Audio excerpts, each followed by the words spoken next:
escape while you and me repeat. This bittersweet heat is suffocating.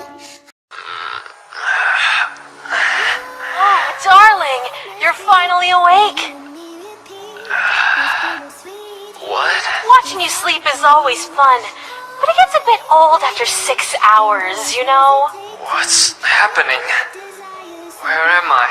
We're in my basement, darling. My mom went through a lot of trouble to get this basement added to our home. What are you talking about? Huh? What is this? Isn't that romantic? Aren't you... that girl's been on the TV lately? What was it? You can use my first name, you know. Oh God. It's not true, is it? All those things the journalist said? I said, use my first name, darling. I'm sorry. I don't know you well enough to... Say my name. I shouldn't have gotten involved with that case. With that girl. Pursuing her was the right thing to do. But if I hadn't involved myself with her, I'd still have a career. What do you want from me? Am I your next victim? Victim? Of course not, darling. You're the one I was protecting this whole time. Protecting? You mean... all those girls at school? That's right, darling. They were threatening our love. I had to get rid of them all. Love? But we've never even spoken to each other before. I know, darling. It's so exciting to talk to you for the first time. I can't wait to have all of our firsts. Our first date, our first meal together, our first kiss, our first... That's when I heard about a murder at the local high school. The police had no leads.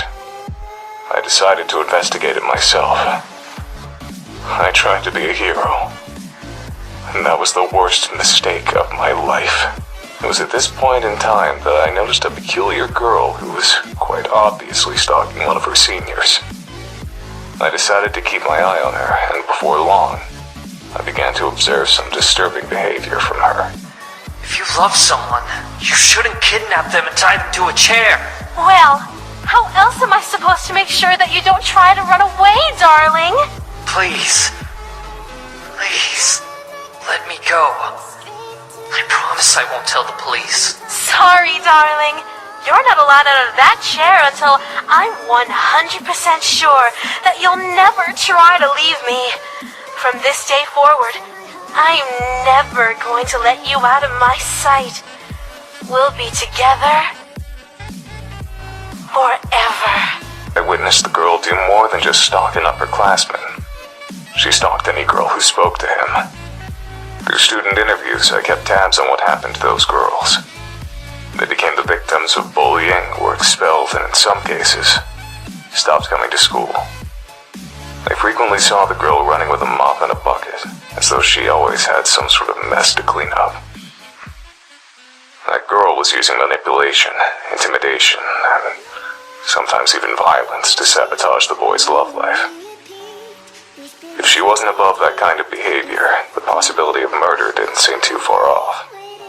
I didn't want to believe that a schoolgirl would actually commit murder just to keep a boy single, but the evidence was staring me straight in the face. That's when I learned a crucial piece of information.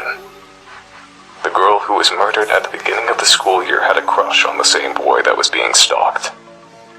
The final piece of the puzzle had fallen into place. I knew that I had found the culprit. I went to the police with my findings. Took a lot of talking, but I was eventually able to convince them to take the girl into custody. The idea of a murderous schoolgirl was scandalous enough to attract lots of attention. Word of her arrest quickly spread across the entire nation.